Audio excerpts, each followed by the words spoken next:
ഇന്ന് ശരീരഭാഗങ്ങൾ കണ്ടെടുത്ത ഭാഗം അതീവ ദുഷ്കരമായ ഒരു ടെറൈനാണ്. എന്ന് പറഞ്ഞാൽ സൂചിപ്പാറയ്ക്കും താഴെ, കാന്തൻപാറയ്ക്കും താഴെ പരപ്പൻപാറ, അവിടെ നിന്ന് എയർലിഫ്റ്റ് ആവശ്യപ്പെട്ടെങ്കിലും സാധ്യമായില്ല. അതുകൊണ്ട് അവർ അത് ചുമന്നുകൊണ്ട് വരുന്ന ദൃശ്യങ്ങളൊക്കെ വന്നതാണ്. അത് ആദ്യം ഒന്ന് കാണാം.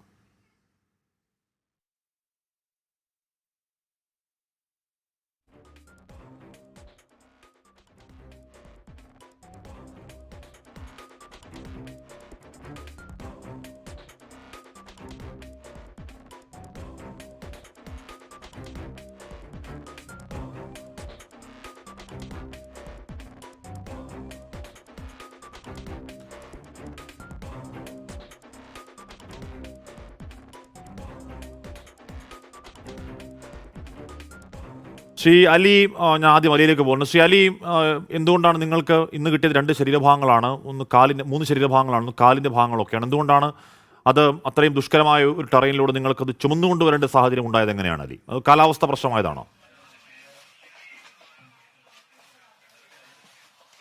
അതായത് നമ്മൾ രാവിലെ ഒരു റിപ്പൺ ചാമ്പ്യൻസ് ക്ലബിൻ്റെ ഒരു 10 ആളും, അതേപോലെ ഈ നാട്ടിലെ STPൻ്റെ ഒരു 10-12 ആളും കൂടിയിട്ടാണ് നമ്മളിന്ന് അങ്ങോട്ട് തെരച്ചിലിന് ഇറങ്ങിയത്. അപ്പോൾ നമ്മൾ മിനിഞ്ഞാന്നും ഇതേപോലെ പോയിരുന്നു.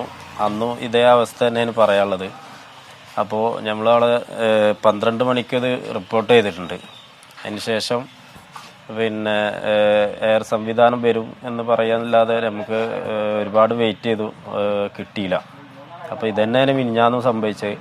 അന്ന് നമ്മളിതേ റിപ്പോർട്ട് പല ചാനലിലും അധികാരികളെ അറിയിച്ചിരുന്നു. പക്ഷേ നമുക്ക് അതിൻ്റെ ഒരു എന്താ പറയുക, ഒരു സഹായം സർക്കാർ ഭാഗത്തുനിന്ന് ഇല്ല എന്ന് തന്നെ പറയാം. ഇനിയും അവിടെ ഒരുപാട് ബോഡികൾ ഇതേപോലെ എടുക്കാണ്ട് നമുക്ക് ഇറങ്ങാനും നമ്മൾ തയ്യാറാണ്. നമ്മുടെ നാട്ടിൽ എല്ലാ സംവിധാനങ്ങളും, നമ്മൾ എല്ലാ ടൂൾസും കാര്യങ്ങളെല്ലാം സെറ്റാണ്, നമ്മൾ എല്ലാത്തിനും തയ്യാറാണ്. പക്ഷേ ഈ ഒരു സർക്കാർ ഭാഗത്തുനിന്നുള്ള ഒരു സഹായം നമുക്ക് കിട്ടുന്നില്ല എന്ന് തന്നെ പറയാനുള്ളത്. അല്ല അലി, ഇത് ആ മേഖല വല്ലാത്ത മേഖലയാണ്. എന്ന് പറഞ്ഞാൽ നമുക്ക് മനുഷ്യന്മാർക്ക് നിങ്ങളൊക്കെ എന്താണ്, ആ മേഖല അറിയുന്നവരാണ്. അതുകൊണ്ട് നിങ്ങൾക്ക് എത്തിപ്പെടുന്നതല്ലാതെ പുറത്തുനിന്ന് വരുന്ന ഒരാൾക്ക് അങ്ങോട്ടേക്ക് അങ്ങേയറ്റം എത്തിപ്പെടാൻ കഴിയില്ല എന്ന് തന്നെ പറയാൻ പറ്റുന്ന മേഖലയാണ്. അവിടെ ഇന്നിപ്പോൾ ഉച്ച കഴിഞ്ഞൊക്കെ വലിയ മഴ പെയ്തു. അതുകൊണ്ടൊക്കെ ആവില്ലേ ആ ലിഫ്റ്റിംഗ് സാധ്യമാവാതെ പോയത്? ആ മേഖലയിൽ ഇനിയും മൃതദേഹങ്ങളുണ്ട് എന്ന് സംശയിക്കുകയാണോ നിങ്ങൾ? അതെ, പക്ഷേ ആ സമയത്ത് നമുക്ക് മഴയൊന്നും ഇല്ലായിരുന്നു. നമ്മൾ അവിടുന്ന് കയറി വരുന്നത് വരെ മഴ അവിടെ പെയ്തിട്ടില്ല. പക്ഷേ അവസാനം മഴ പെയ്യും എന്ന് തോന്നിയത് മാത്രമാണ് ഞങ്ങൾ അവിടുന്ന് കയറാനുള്ള ഒരു തീരുമാനം ഞങ്ങളെല്ലാവരും കൂടെ ആലോചിച്ച് അവിടുന്ന് കയറാനുള്ള സംവിധാനം ഉണ്ടാക്കിയത്. അത് മഴ ഒരു കാരണമൊന്നുമല്ല. ഇത് വരാത്തത് എന്താണെന്നുള്ളത് നമുക്കറിയില്ല. എന്തൊരു സഹായം നമുക്ക് കിട്ടിയില്ല. അന്നും ഇതേ അവസ്ഥ തന്നെയാണ്. പിന്നെ അതായത് ചെങ്കുത്തായ സ്ഥലം, അതായത് ഒരു 90 ഡിഗ്രിയോളം ചെരിവുള്ളൊരു സ്ഥലത്ത് കൂടെ നമ്മളിത് ചുമന്നുകൊണ്ട് വന്നത്.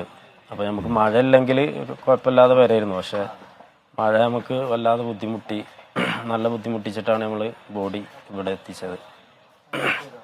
അലി, ഒറ്റ കാര്യം കൂടി. ഇവിടെ നമ്മളിപ്പോൾ സംസാരിക്കുന്നത് ദുരന്തമുണ്ടായി ഒരു ആഴ്ചകൾ 2 പിന്നിടുമ്പോഴാണ്. അവിടെ കൂടുതൽ മൃതദേഹങ്ങളുണ്ട് എന്നൊക്കെ പറയുമ്പോൾ വല്ലാത്ത അവസ്ഥയായിരിക്കും അല്ലേ അലി? അതെ, അവിടെ ഇതൊക്കെ എന്ന് പറഞ്ഞാൽ നമ്മളെ പാറകൾക്കിടയിൽ ഓപ്പണായി കിടക്കുന്ന, ഒരാളും തെരഞ്ഞിട്ടില്ല എന്ന് തന്നെ പറയാം. എന്നാലോ അവിടെ ഒരുപാട് തെരച്ചിൽ നടത്തിയെന്ന് പറയുന്നുണ്ട്. അത് നമുക്കറിയില്ല. ശരീരഭാഗങ്ങൾ ഞങ്ങൾ ഓപ്പണായിട്ടുള്ള സ്ഥലത്തു നിന്ന് തന്നെ ഇന്നലെ മിനിഞ്ഞാന്ന് കൊടുത്തത് അതേ സ്ഥിതിയിൽ തന്നെ എല്ലായിടത്തും ഉണ്ടായിരുന്നു, ഓപ്പണായിട്ടാണ്. മിനിഞ്ഞാന്ന് 4 മൃതദേഹങ്ങളാണല്ലേ?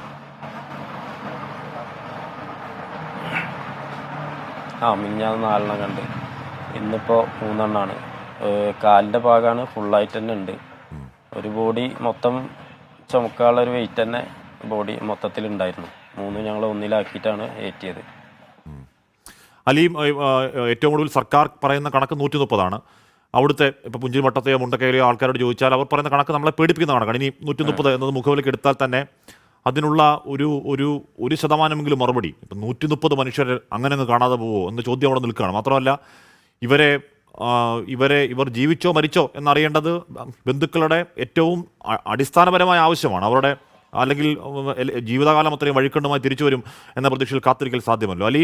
അപ്പോൾ ഈ 130 എന്ന കണക്കിൻ്റെ ഒരു ചെറിയ ശതമാനമെങ്കിലും ഈ മേഖലയിൽ എന്ന് പറഞ്ഞാൽ കാന്തൻപാറ, പരപ്പൻപാറ മേഖലയിൽ വിശദമായി, ഇപ്പം നാളെ ആ മേഖലയിലേക്ക് വിശദമായ സൈന്യത്തിന് തെരച്ചിലൊക്കെ വരാൻ പോകുന്നത് പറയുന്നുണ്ട്. ഒരു മറുപടി കിട്ടും എന്ന് പ്രതീക്ഷിക്കുന്നുണ്ടോ ആ മേഖല അറിയാവുന്ന ആളെന്ന നിലയ്ക്ക്?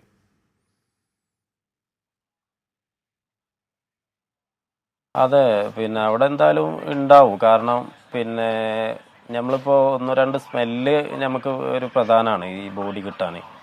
ഈ സ്മെല്ല് ചെയ്യുന്ന സമയത്ത് പാറകൾക്കിടയിലാണ് ഉള്ളത്. പക്ഷെ നമുക്കത് മാറ്റാൻ പറ്റിയൊരു സംവിധാനം നാട്ട് ഇറക്കാൻ കഴിയില്ല എന്നാണ് തോന്നുന്നത്. ഇനി സൈന്യം വഴി വലിയ എന്താ പറയുക വടവും കാര്യങ്ങളൊക്കെ ആയിട്ട് ഇറങ്ങി മാറ്റുകയാണെങ്കിൽ കിട്ടാവുന്ന കുറേ സ്ഥലങ്ങൾ നമുക്ക് സാധ്യതയുള്ള സ്ഥലങ്ങളുണ്ട്. അതായത് വലിയ വമ്പൻ പാറകൾക്കിടയിലാണ് ഇത്തരം സംഭവങ്ങൾ ഉള്ളത്.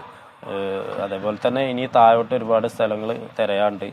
ഇന്നലെ മിനിഞ്ഞാന്ന് കിട്ടിയ അതേ സ്ഥലത്തുനിന്ന് നമ്മളൊരു 100 മീറ്റർ അകലെയാണ് ഇപ്പോൾ 3 നമുക്ക് കിട്ടിയത്. അപ്പോൾ ഇനി അങ്ങോട്ട് താഴേക്ക് എന്ന് പറഞ്ഞാൽ കിലോമീറ്ററോളം തിരയാൻ ഇനിയുണ്ട് ഇതേപോലത്തെ സ്ഥലങ്ങൾ. കാരണം വെള്ളം കുറച്ച് കുറഞ്ഞ സ്ഥിതിക്ക് ഇത് എടുക്കാൻ വലിയ പ്രയാസമൊന്നുമില്ല. എന്നാലും ഈ പാറകളൊക്കെ ഒന്ന് മാറ്റാനുള്ള സംവിധാനങ്ങൾ കൂടി ഇറങ്ങുകയാണെങ്കിൽ ഒന്നും കൂടെ ഉഷാറാവും. യെസ്, ഞാൻ എത്താൻ പറ്റില്ല. എന്തായാലും പാറ എന്ന് പറഞ്ഞാൽ ഇപ്പോൾ എനിക്ക് 6 അടി നീളമാണ്. എന്നെപ്പോലൊരു 3 പേരൊക്കെ നിന്നാൽ പൊക്കത്തിൽ ഉള്ള വലിയ അത്തരം ഭീമാകാരം പാറകളൊക്കെ ആ മേഖലയിൽ കണ്ടു. അത് മാറ്റുന്നതിനെ പറ്റിയാണ് ഹരി സംസാരിച്ചത്. അപ്പോൾ അത്രത്തോളം സംവിധാനങ്ങൾ അങ്ങോട്ടേക്ക് ഇറങ്ങിയാൽ മാത്രമേ കൂടുതൽ മൃതദേഹങ്ങൾ കണ്ടെത്താൻ കഴിയുമെന്ന് പ്രതീക്ഷ. നമുക്കെന്തായാലും ആ തെരച്ചിൽ നാളെ മറ്റം തുടരുകയാണ്.